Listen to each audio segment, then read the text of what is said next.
The Vera Tommy Show. The Vera Tommy Show. The Vera Tommy Show. The Vera Tommy Show. Let's talk about it. Let's talk about it.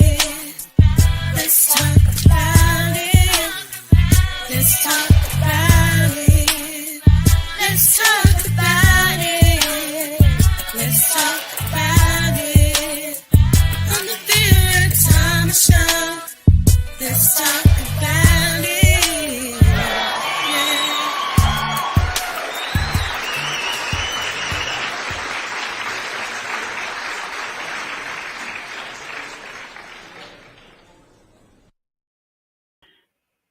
Oh. Hello, hello, hello. I am so excited to have my guest tonight. And we're going to be talking about something that may be a little um, touchy, but grief is real. How people deal with grief is could be different, but just because it's different does not mean that we need to minimize it or diminish it. Grief is real. And before I start with our conversation, let me share a little bit about Miss Danielle Ross. Danielle is a certified grief coach that wears many hats, from entrepreneur, graduate student, to becoming a Christian single mom to her daughter that has special needs. Danielle has a passion to love on and encourage others by sharing her faith, her experiences, and by turning her pain into a purpose. She is the founder of Hope's Legacy Grief Support, a virtual life coaching business. Her niche is helping people get unstuck after difficult seasons in their lives. Danielle enjoys helping and supporting people on their journey of healing, especially during times of loss. She wants to help people feel less alone and remind people of God's love for them and provision after painful events in their lives. And with that, Danielle, I'm going to give you the floor. And because parents and children are my platform, I ask all my guests to share what was your childhood like and how did it impact you? And just share as much as the Holy Spirit will lead you to share. Yes, that's a very good question. So for me, I am an only child, which I know is rare. Hello to everyone that's listening. I was just backing up a little bit. But growing up, I just felt like it was kind of me, myself, and I. My mom has always struggled due to chronic conditions. And so I felt like in many ways, I was kind of left to raise myself. She did the best that she could with what she had, with her resources, what she was faced with.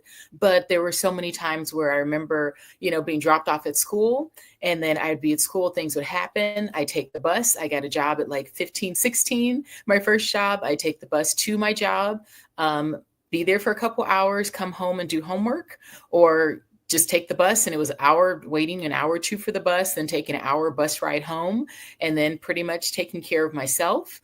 My dad, I saw him when he wanted to see me. Pretty much he moved on with his life after my parents got divorced around when I was about 8 years old. And we've always had a strained relationship until his passing, which was about 3 years ago now, which I'll talk a little bit more during this episode overall. But just realizing that when I faced grief as a child, whether it was having to move suddenly after my parents got divorced, we lived in someone's converted garage. We always had losses in our family. People would pass away 3 at a time, and no one would ever talk to me about the loss. It was just something that I just had to, attend the funeral and get over it.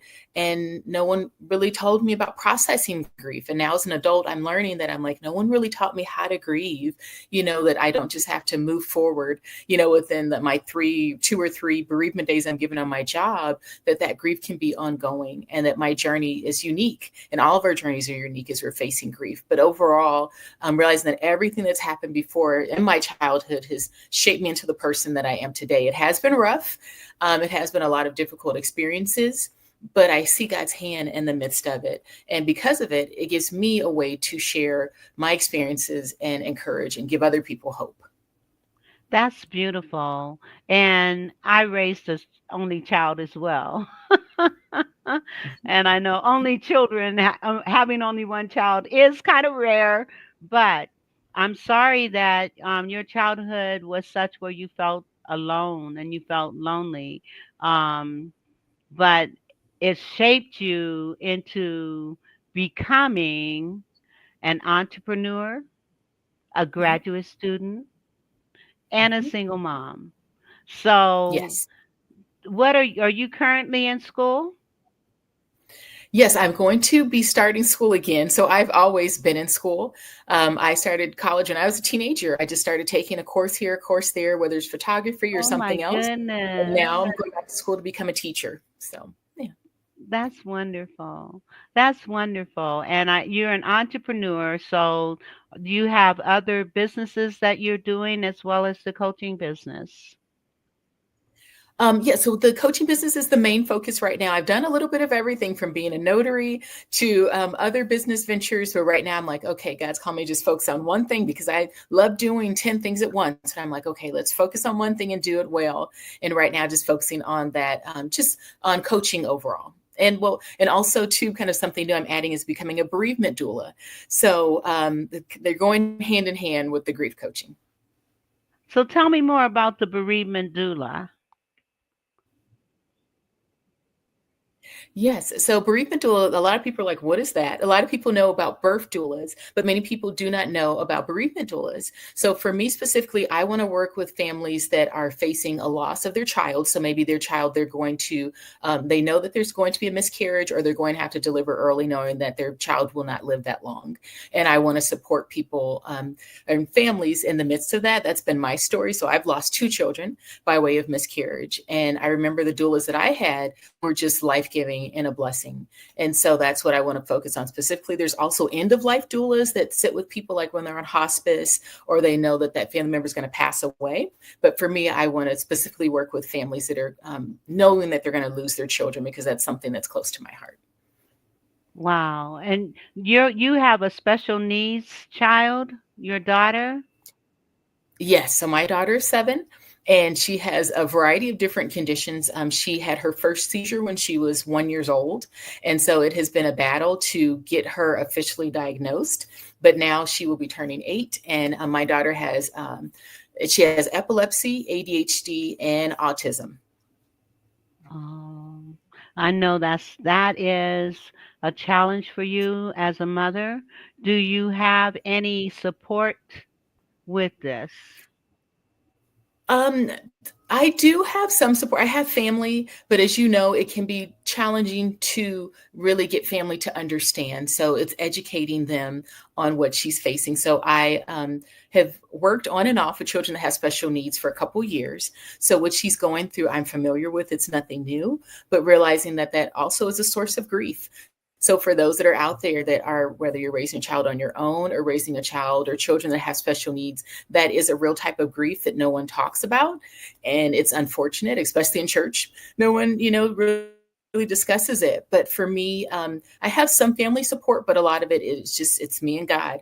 And we take it one day at a time because I don't know what each day is going to hold. And he's been so faithful. He's been so good. Some days are better than others. But just in the midst of it, I do have family close by, but knowing that I can't always depend on them as much as I'd like. I'll leave it at that. And I'm sure many people that are listening or that are watching understand what I mean, where you're like, we love family, sometimes from a distance, and sometimes, family won't always understand. So, yeah. I understand exactly what you're saying. Now, let's talk about your company. And I'm going to pull it up right quick. So let me pull it up, and you tell us more about it, and then we're going to get into the a deep dive into grief and the impact that it can have. Okay, and now before the show, we did this and it worked just fine. Okay, there it is. Okay, now it's working. We have it. Yeah, Okay, yes, it's technology for you. Yes. So a yes. little bit about my company is I started Hope's Legacy Grief Support. Um, really realizing that we don't talk enough about grief. As many people know, our culture, our age, our faith background, there's so many things that impacts how we deal with grief. And I realized that so many people are grieving. And I started this business, one, to keep my daughter's legacy alive. So Hope is, baby Hope was my first daughter, who was born sleeping about 9 years ago. It's my first miscarriage, and starting it Oh, to cherish her memory, but then also to create a safe space for people to be honest about their grief, to really say this hurts right now, or I'm being told to just get over it and I can't get over it, and helping people that are stuck in their grief, or people that just want someone to talk to. Like I spoke to a woman recently. It was unfortunate. Life was good for her, she was happy, she was in a relationship, and then all of a sudden her whole world turned upside down. She got in a really bad car accident, ended up miscarrying her baby that she had. The person she was in the car accident with was the love of her life. And after the car accident, she found out that he had cancer. He passed away within less than a year of that loss. And then now she's faced with so many challenges. She can't go back to work. She's trying to figure out how to forgive that person that's caused the accident, as that person is completely fine, but she's not able to work and be as mobile and do other things. And we were just talking about it. And we just created a safe space for her to be honest and to validate her feelings, which I love doing, and just providing that listening ear, because I realize a lot of people have no one to listen to them. They just have to stuff down how they're feeling. And you know what? I want to talk about validating feelings, because to tell someone to get over it, that is not Mhm. validating feelings.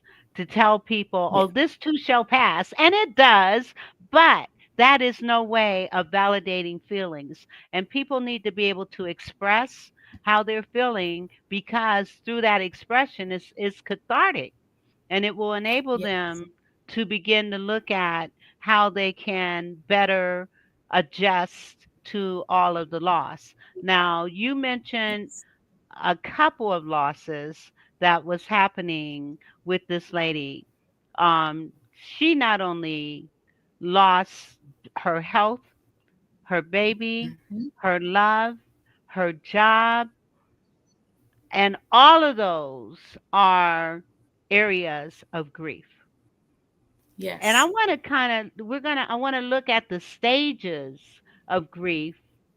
And, we're on several platforms. And so there may be people listening and they're not able to chime in right now. But if you are listening and you're able to chime in, please do so. And also, please like, share, comment, and subscribe to the Vera Thomas Show. Now, let's talk about these stages. And also, one of the things that I've done in my career has been outplacement, where people were losing their jobs and we came in to help them transition from the job they had into something else. And what I found, the first stage of grief is tell us. Yes. So the first stage of grief is denial. And I wrote them down. So you see me looking to the side. I want to make sure I get them perfect. But the first stage of grief is denial. And it's when you hear something like this person has passed away, you've just been laid off, whatever it might be, your house has burned down, unfortunately, whatever it is that you're facing. And I do want to bring that up too. A lot of people just associate grief with the physical loss of a person, a pet, Right. or something like that. But it can be a loss of an item. Like, for example, in my case, I lost everything in my storage a couple months back, and it was things that I cannot replace. And it was Oh, how did heartbreaking. And how it did was you just lose? going. It's a Wow. long story. So my storage is in another state, and something happened to where, Oh. everything is gone.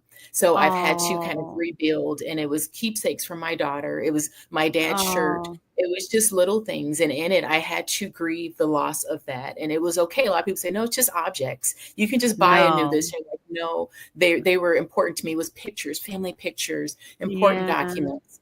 And so things Oh. happened. And Yeah. it's unfortunate. I'll spare you the whole story, but realizing it's in that then those moments where it's that denial, when you first get that phone call, when you first realize that something that was important to you, that relationship, a friendship, as I said, at that job, an item that was important to you, you could just drop a piece of food and say, okay, I'm sad about that because I'm running low on funds and I really wanted that meal. Yes. All of these Yes. things come Yes. with grief.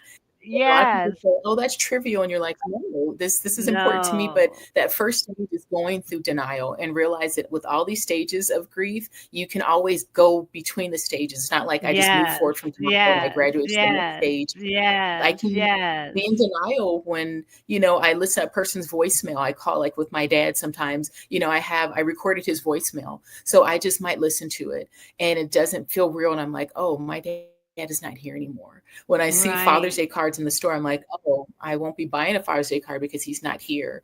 And sometimes I'm Right. like, it just doesn't feel real, doesn't seem real. So, Right, exactly. And I know when we did our placement, and we were this one company, the equipment, as we were doing this training, the equipment was literally leaving the building. And everyone's sitting there, oh, they did this before. This is not going to happen. They're just talking. The equipment is leaving the building, but they yes. just didn't get, and these were people that had been on this job for 15, 20, 30 years. And so that Wow. grief, that denial, was the first thing. And I remember I had a dog, right? And I had made this roast and I left it on the top of the stove, and when I got home, this dog is sitting back in his glory and my beef is gone. And I went through stages of Mhm. grief, just It like what hurts. you were saying. Yes. It's like this was Mhm. It's all we real. It is had. real. Yes. Yeah. So stages of grief are real. Yes. So denial is first. And then the next Mhm. one is, I'm going to let you share because I do know what Anger. these stages are. Anger. Yes. Yes. Anger. And it's Especially like you lose, normal. and it's normal. It is normal. So don't feel like you're out of order or out of sync because you were in denial. And then you became very angry.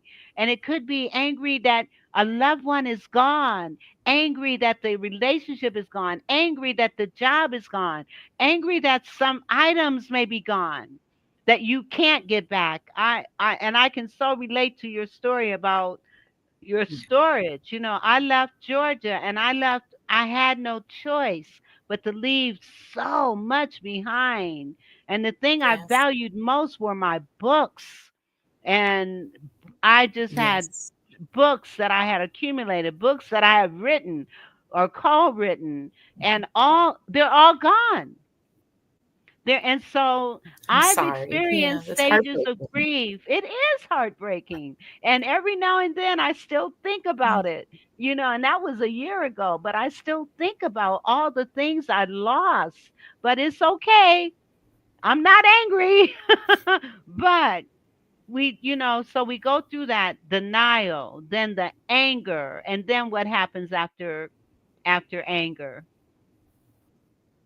Yes, we have denial, anger, and bargaining. And I know bargaining Yes. is one that's common, especially if someone is sick. You say, well, God, if I will never do this again, if you save this person, I won't do this or go here if you do this, if you save me from this. And so a lot of times we try and bargain and barter and barter pretty much with God. It works sometimes in real life when it comes to items or wanting something. And yet it doesn't always work like that. Many times it doesn't when it comes to God. And it's just like, why? Sometimes we get angry and we're just like, Yes. well, God, I stopped doing this. So why did you still take this person? I said I was sorry. So why did this happen? I turned my life around. So why does this and this and this keep happening? And bargaining with God. And it doesn't quite work. He is kind to us. He's gracious to us, but realizing I've had to tell myself many times that God doesn't owe me anything. And sometimes in my human thinking and my limited kind of vision of the situations that I'm facing, I'm like, well, God, I did this. So you owe me this. I'm not doing what other people are doing. So, you need to bless me with this. This doesn't seem fair. And so for me personally, like I struggle with infertility, so many things that have happened in my life, and just saying, well, I was in the process of becoming a foster parent and the process has not been going as planned, and saying, well, God, I won't do this, or I'll give this up, or I'll go here, or I'll serve in the children's ministry just so you can give me this or do this. And it has not worked out that way. I've been trying to bargain with God for a while. And I'm like, I okay, God, I get it. Everything in his timing. Yes, everything in his timing. And, everything in his timing. And we just have, sometimes he just wants us to be still and know that God is God. And so, as Yes. we're going through these stages of grief, the denial, the anger, the bargaining, and even, with outplacement, there were people that would come up to us and say, well, what can I do? What can I do to keep my job? What can I do? And there's nothing that can be done. The company is either closing or selling or something that allowed Yeah. that caused a mass layoff. And that very same thing could very well happen again in the very near future. And so this particular show, I feel, is very timely because we are grieving a lot of stuff right now. And as there may be people that are grieving what's going on with our country, and Yes. all of the losses that we're experiencing. People that have lost their jobs in the federal government, they're grieving. Trust me. They're going through grief because there was no reason for some of the things that are happening. And so that grief is real, man. It is real. Okay, I'm good. All It's right. so So true. so we talked about denial, anger, bartering. And what's that next one?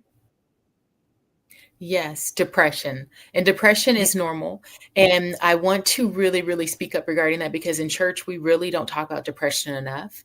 And we Hmm. see it and it's there. And I want to let people know to, don't let people throw their Bibles at you or tell you, oh, because if you had bigger faith, you wouldn't be depressed. Oh, it's all in your head. Oh, you don't need counselor, you don't need help. But realize depression is real and it's not all in your head. And it is a normal reaction to something happening in your life. And a lot of people say, well, I should be happy. I don't know why I'm not happy. Realize there can be a chemical imbalance. It could be so many things going on. So don't let someone say, oh, well, just pray more. Oh, just have more faith. Oh, well, because you're not content. That's why you're going through this. And just realizing, no, I can feel depressed. For me, I'm a single person. And as a Christian person and being single and where I am, there's a lot of people are married, coupled up, and it's hard. I've gone through a divorce, and that can cause depression. And so realizing that many people that are listening or watching have faced so many things in your life, whether it's things that happened 10 years ago, 10 months ago, 10 days ago, that cause depression. And depression is not just something, oh, I just went to sleep, I woke up and it's gone. Some people say they're healed from it. I don't know, in every situation on, what God's plan is in all of that. But I realize that it's something that does need treatment. It's something that you can seek help for. And it's someone that you can talk to someone about. And it doesn't mean that you're weak. It doesn't mean that you're less of a Christian, that God is punishing you, nothing like that. But it's real. And it's okay to seek help, to talk to people and find someone that's safe, whether maybe even it's a hotline, 988, just call someone. Maybe it's 988. I don't want to say 998, but I think it's 988. create, but just any place you can reach out to. They have so many things now where you could just speak to someone anonymously by way of text, by way of phone, by way of chat, whatever it is, to just seek help. So don't suffer in silence. Please don't. Absolutely. And where depression is concerned, there are different types of depression. Now, there is the Hmm. depression that is caused by a chemical imbalance, which may Yes. require medication. And then there's that depression that is triggered by events. You may have been a very positive, uplifting, happy person. I was. But then I had a situation where I was in a position that I absolutely loved, really making a difference in a community. And it was a contract position, and I was serving as an interim director. And I was doing really, things were just really moving really great. But the person that Yeah. actually had the contract had an issue with the fact that people were coming to me instead of them. And Hmm. and because of whatever he did, the whole contract was ended. Okay, and I had just bought a car. I had Yes. just bought a So car. hard. And Yeah. oh my God. So loss of the job, loss Yeah. of the car, and loss of my apartment. And I ended up having to stay with a family member. And when, with all those losses, I'm not usually a depressing, depression is not in me. I don't usually get depressed. But during that time, I was depressed. And as a result of that Yes. depression, I had to really work at pulling myself up out of that, and I did read scriptures, and I often would constantly say in my mouth, the joy of the Lord is my strength. The joy of the Lord is my strength, and I would say that over Mhm. again, and just try to get back to me, but when you, and the depression may be temporary, it may be more than temporary. And if that is the case, then seeking help is very important. It's very important. There is nothing wrong with seeking counseling or coaching when you are feeling a certain kind of way. Sometimes we can't see Yes. the forest for the trees, and we need someone that can objectively help us through that process of healing, which is what you do. And that's beautiful. Yes. Uh, okay, and so we've got denial, we've got anger, we've got bargaining, and then we've got depression. Now, the next stage of grief, and now these stages, you may be bargaining one day and then back in denial the next. Or you may be in denial and then you get into depression. Yes. It vacillates. You may be angry one minute and then depressed the next because of all the emotions that are involved in grief. And again, it could be any kind of loss, any kind of loss can generate Yeah. grief. Loss of an animal, loss of a relationship, loss of a family, loss of a job, loss of benefits in our society. All of these things can cause grief. So once we've Yes. gotten past the depression, the next step is what? Yes, the next step, and usually, hopefully, is the final step for many. It's acceptance. And I know acceptance can be really, really hard because it's really the point where you have to face the music and just say, this is over. This person's maybe not coming back. This person will, just thinking about it, just really saying, okay, now it's time to maybe possibly move forward, and actually coming to terms with that loss and saying, okay, I faced something horrific. I faced something horrible. My life's been turned upside down, but I'm accepting this. I'm moving forward. acknowledging how I feel and taking intentional steps to move forward. And one example, I always have lots of stories, which is thinking about the relationship I was in for a couple years and dating someone that was a functional alcoholic. And in the midst of all of that, that person, which just kind of popped in and out of my life every 6 months to a year. And so with the last time, I had to really say, okay, the last time was the last time. That person made it very clear that I was never going to be his first choice, and that what I was looking for in a relationship, he would never be ready for, and he wasn't looking for. And the last time I, told him, hey, do not call me anymore. I'm moving forward with my life, because every time that person came into my life, it caused anger, it caused that depression, it caused the denial. You're like, maybe this time, this is the fourth or fifth time, it'll be better.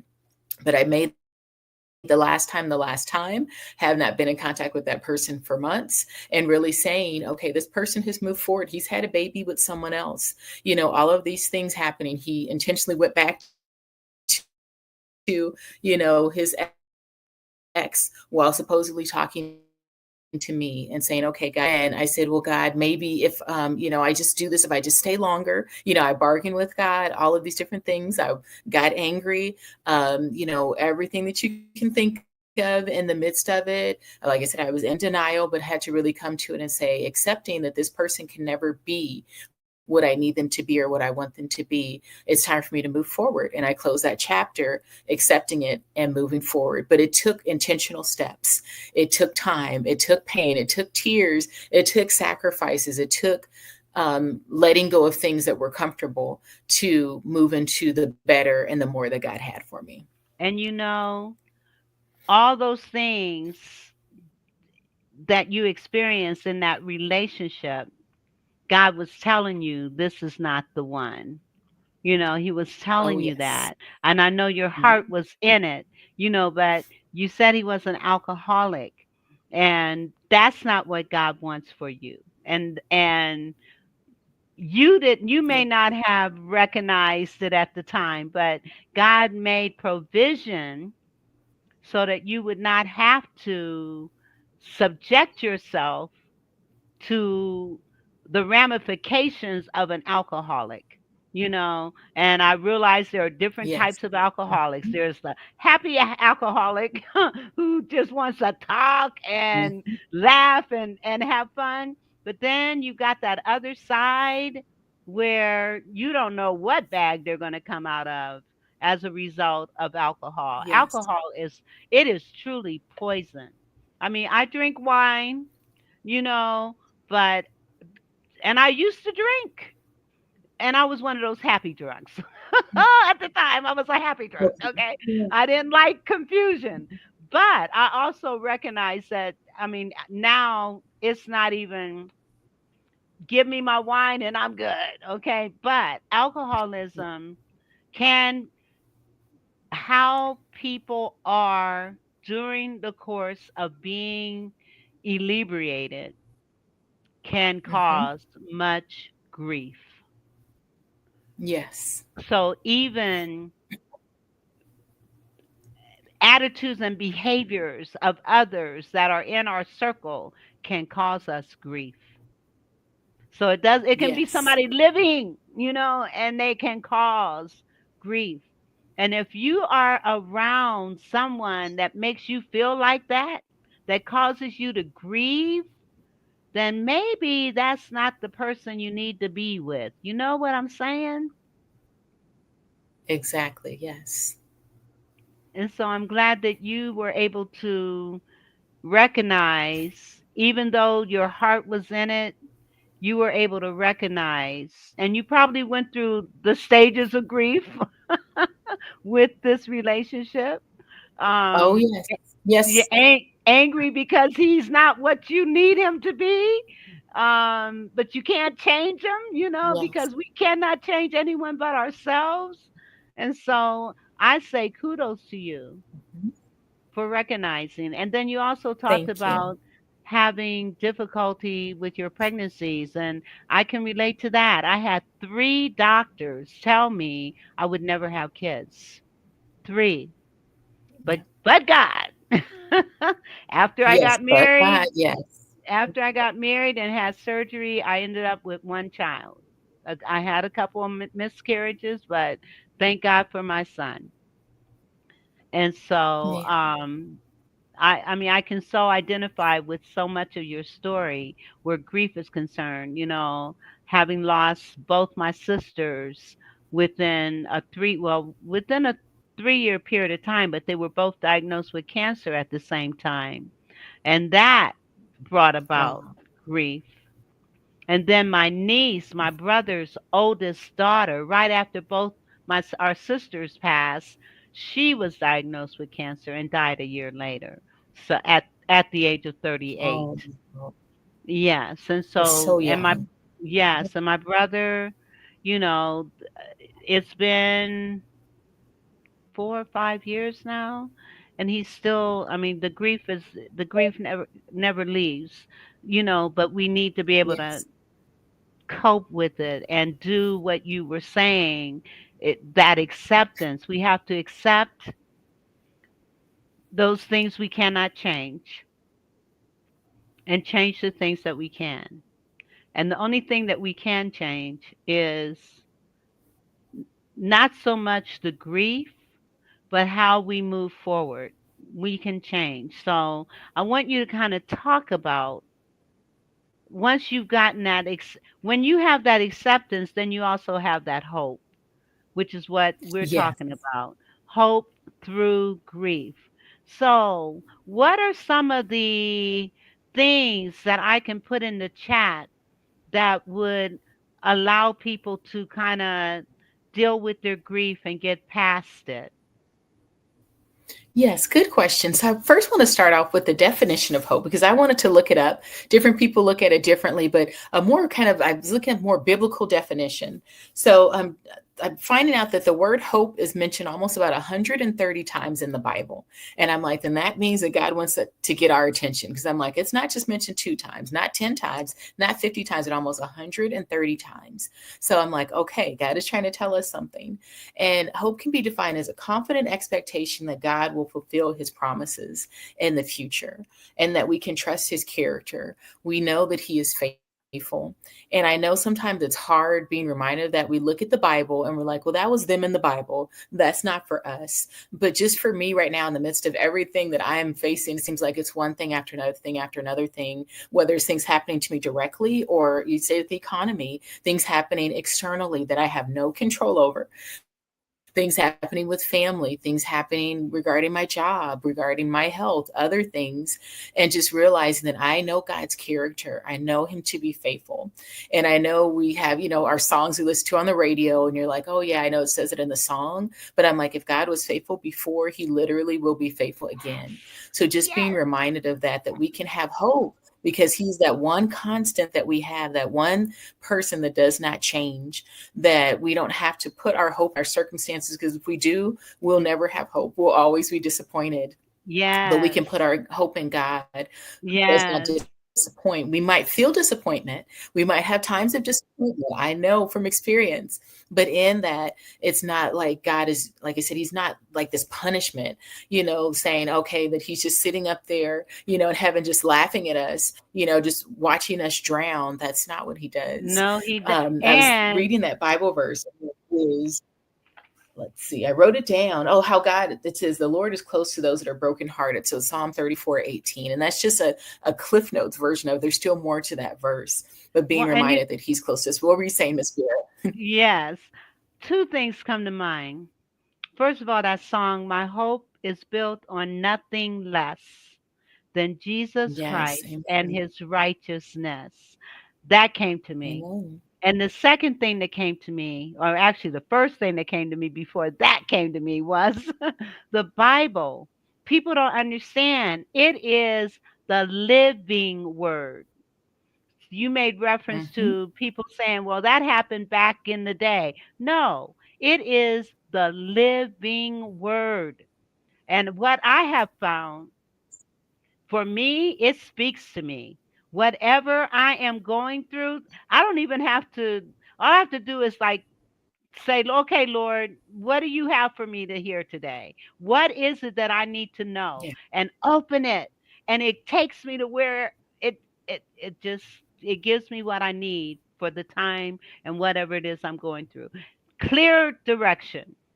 Clear Yeah. direction. And I could go on and on and on about clear direction, but I'm telling you, it is the living word. If you want comfort, if you want hope, if you want acceptance, trust his word.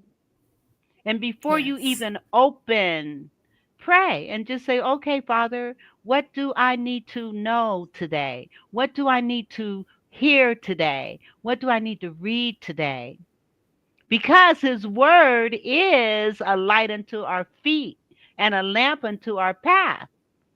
And so as we're going through grief, what or going through whatever it is we're going through, just know that when you have that spiritual connection with your faith, whatever your faith is. For us, it's the word. But for someone else, it may be the Yeah. Quran. For others, it may be the Jewish Bible, or it may be something else. But whatever it is, if it brings light, if it brings hope, you need to focus on that.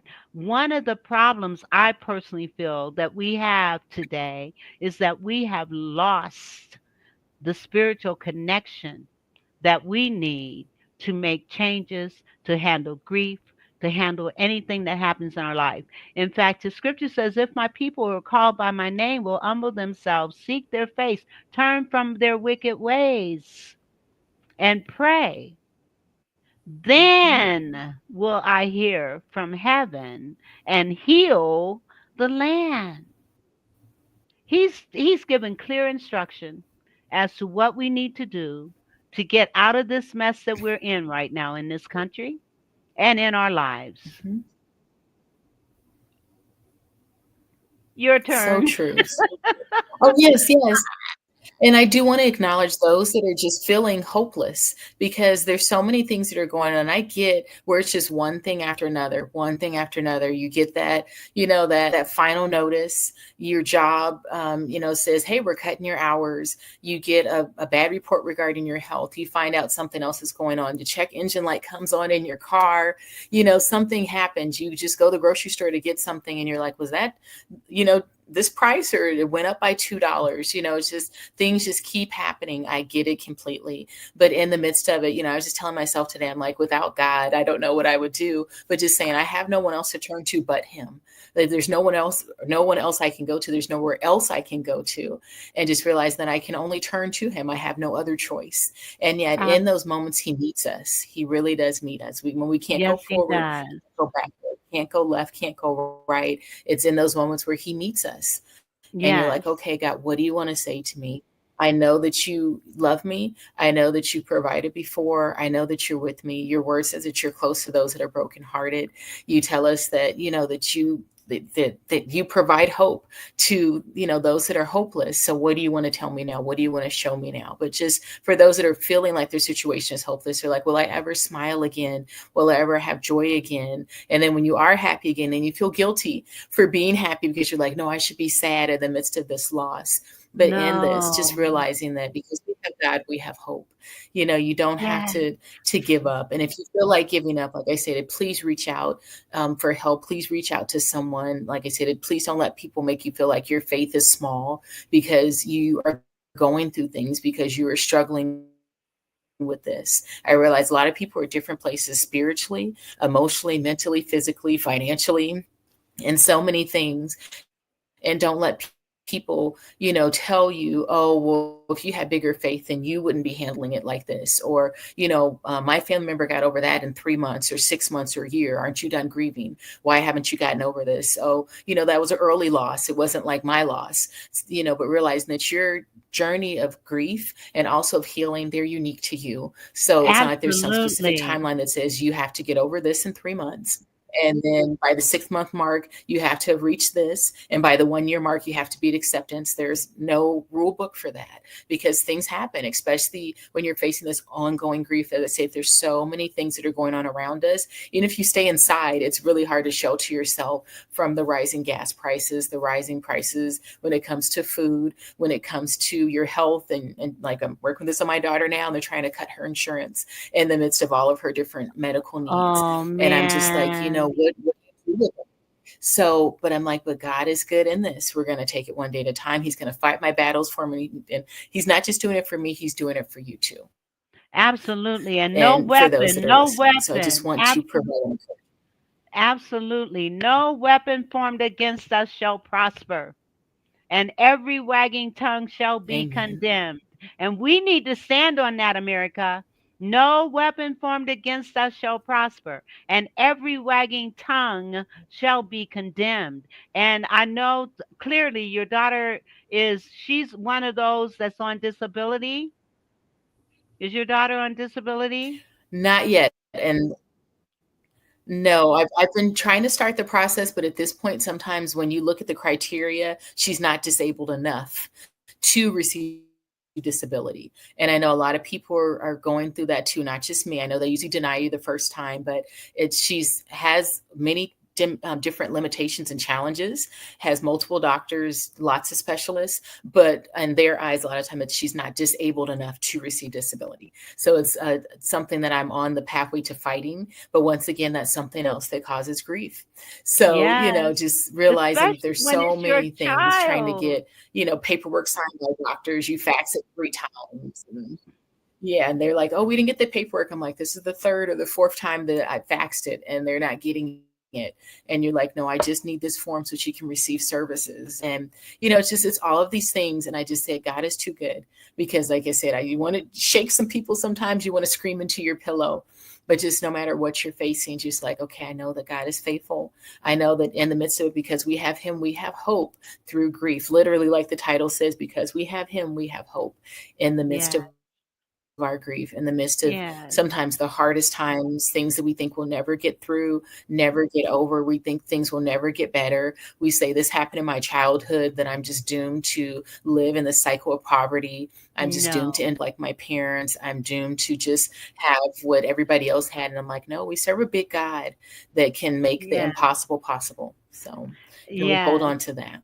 Absolutely. And if we are having those thoughts that you just mentioned, if we are saying those things to ourselves, we are sabotaging ourselves because life and death is in the power of the tongue. So even as we are going through our grief, we need to also speak life into ourselves. And I have a commercial that I'm going to play, and then we're going to come back and talk again. So 1 minute. Forgiveness is a powerful tool for personal growth, allowing us to let go of resentment and move forward. The key to inner peace and emotional well-being. Apologies and forgiveness go hand in hand, creating space for healing and reconciliation. Inner work and willingness are essential in the process of forgiveness, requiring us to confront our own emotions and vulnerabilities. Taking a broader perspective on actions helps us understand the complexities of human nature and the impact of forgiveness on relationships. The journey of self-discovery is intertwined with forgiveness, leading us to a deeper understanding of ourselves and others. Follow Divine Marketing Pro for more personal growth.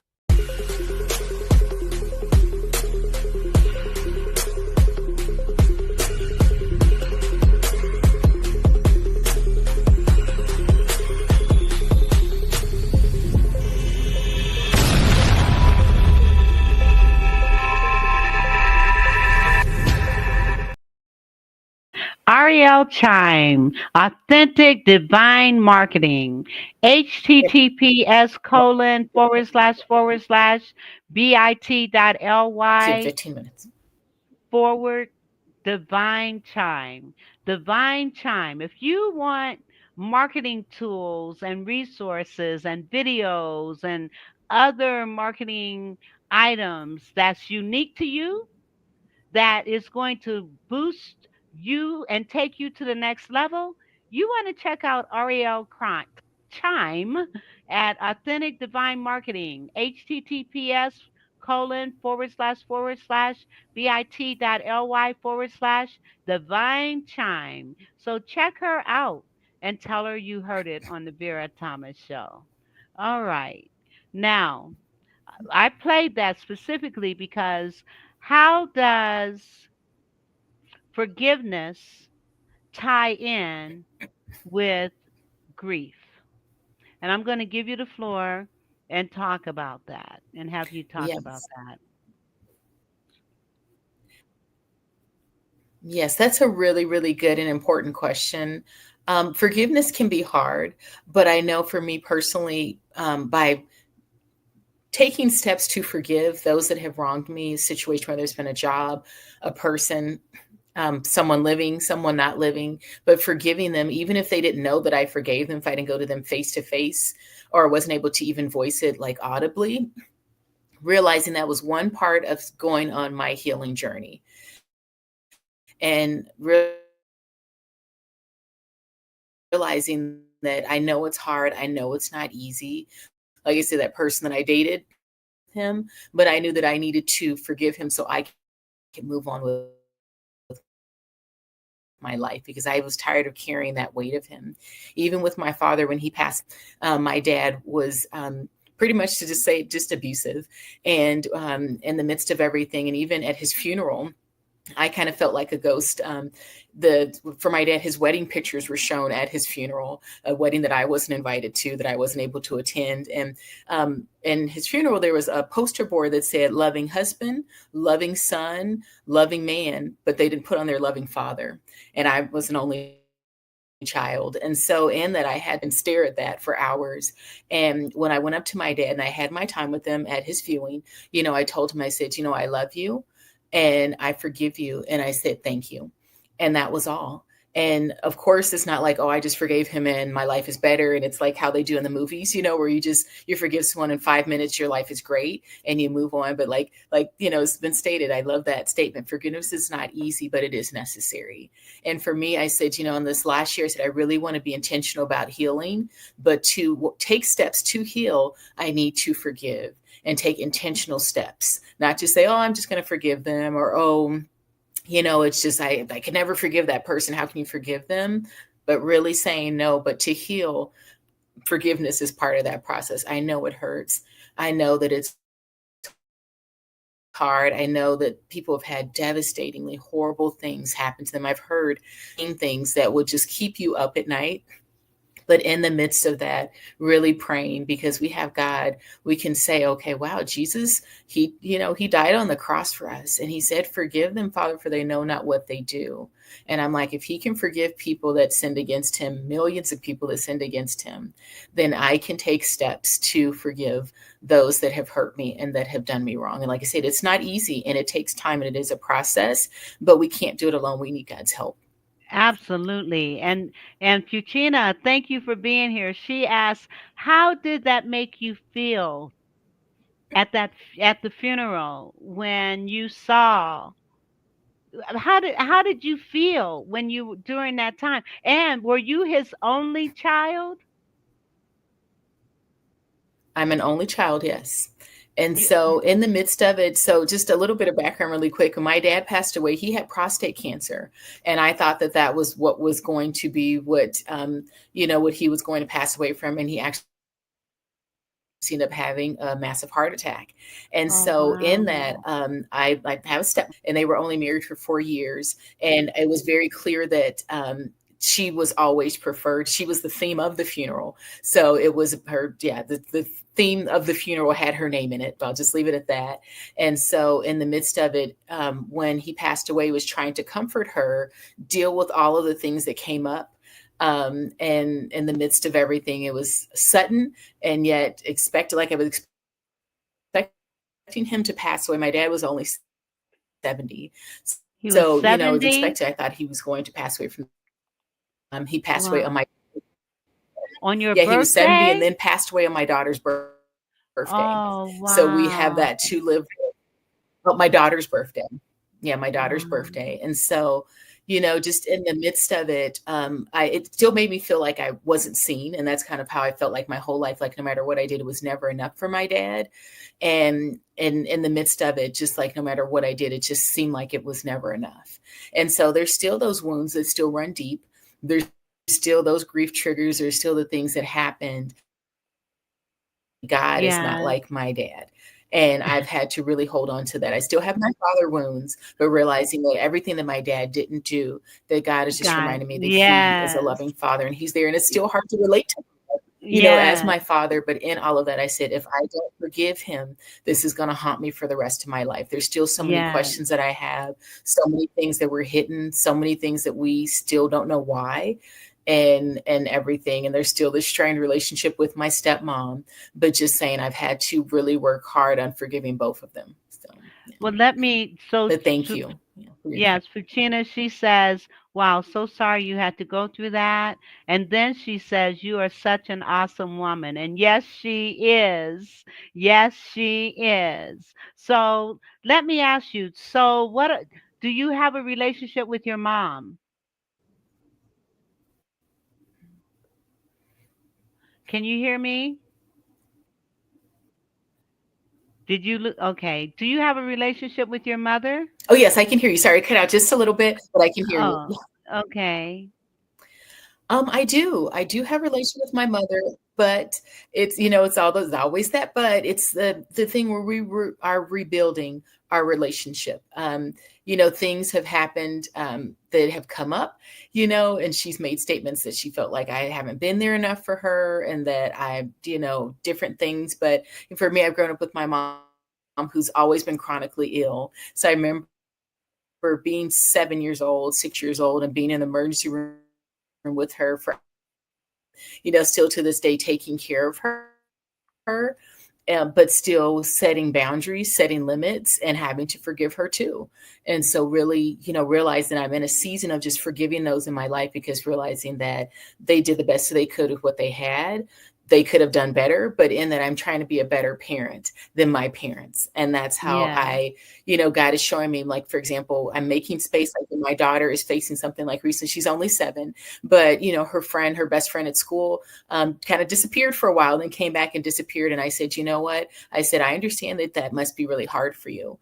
And I said, it's okay to talk about it. It's okay to be honest. And it's okay to grieve your friend leaving. She's only 7. And you think, oh, well, she's 7. She'll get over it. Oh, But I want to no. make that space that I didn't have when I was a kid where I couldn't speak up. Beautiful. No one ever asked me anything. Like my mom. My mom said, she's like, oh, you never asked for anything. And I'm like, yeah, but that's not good that I never asked for anything because I knew that there was no point in asking. But with my daughter, I try Wow. and do something different and try and be a better parent and validate what she's feeling when she's going through things because she's going through a lot. For her to have started having seizures when she was 1 year Yes. old and trying to explain why she's different or why she can't play soccer or why we don't do sleepovers or why she has to get lab work every couple of months or why, for her, it's her memory, her short-term memory is impacted. So why, she can't remember things. And it's hard explaining that to a 7-year-old. Yes. But, Well, but with you know what? God, With it's God it's only and God. your not on well, it's God, but it's also you recognizing what you don't want your child to experience because of what you experience. It's also having it takes a special parent to be able to do what you're doing. And but the thing is, your training as a coach and as a grief counselor or coach, that is allowing you to use those tools with your daughter. And that is beautiful. Absolutely beautiful. It really is. And oh my goodness, I Thank can't you. believe, yes, you are very special. And I thank you for being a guest Thank on you. my show because what you have shared tonight, people need to hear. And before we leave, we're going to restate the stages of grief. And why don't we bounce back and forth? Okay. The first one is denial. This is Mhm. not happening. I can't believe this is happening to me. I can't believe they're gone. I can't believe I lost my job. I can't believe this relationship is over. I can't believe my marriage is over. I can't believe what's going on. Denial. It's real and it's normal when you have gone through great grief. Second one, your turn. Yes, the second one is anger. So it's the yeah, being angry. Oh yes, that second one is anger, and realize that anger is a normal human feeling. We're not robots, and so we're going to feel emotions, and you're going to go through those waves of emotions when you're going through grief. Like I said, a roller coaster of emotions, and it's okay. It's what you do with your anger, how long you let yourself be angry, and try not to get stuck in that angry mode, and actually, working through that anger. Absolutely. And we only have a few seconds. So the next few are after the anger, then we want to bargain. What can I do? Why can't they come back? What can I do to keep my job? How can I maintain this relationship even though I know it's not good for me? How can I maintain it? The bargaining. Okay, and then after bargaining, Yes, we what have depression. Sorry about my background, the light, oh, but okay. overall, just depression really quick, and just realizing depression is also normal. It's also human, but reach out to help, to get help, because it's hard to go through on your own, and you don't have to face it alone. And then there's acceptance. And with acceptance comes hope. And when you've got hope, you can hope yourself through grief. Now, also be aware that you may go back and forth between all of these stages. You may have acceptance, but then something triggers you and you go back to the bargaining, or something triggers you and you get angry, and then you come back to acceptance. So you can go back and forth and continue. Well, listen, we have ran out of time. I can't believe it. Thank you so much for being here, and God bless you. We're going to visit this again because grief is very, very, very Yeah, real, and the stages are real, and what you're going through is real. And don't allow other people to tell you how yeah, you need to grieve. You know how you need to grieve. And if you need to get help, then do so. If you need to get help, contact Hope Legacy Grief Support at 972-292-8397. 972-292-8397, or go to www.hopeslegacygs, which stands for Grief Support. Hope Legacy GS as in Sam.com. Well, listen, I'm putting that in the comments so that people will be able to see this, and get in touch with you if they're feeling overwhelmed with grief. And again, thank you so much for being here. And if you don't mind holding on before we leave so that I can close out. Okay, so I'll of see you in a course. minute. Don't leave. Listen, thank you all for being here. God bless you. And we will see you on Thursday. So God bless. Bye bye.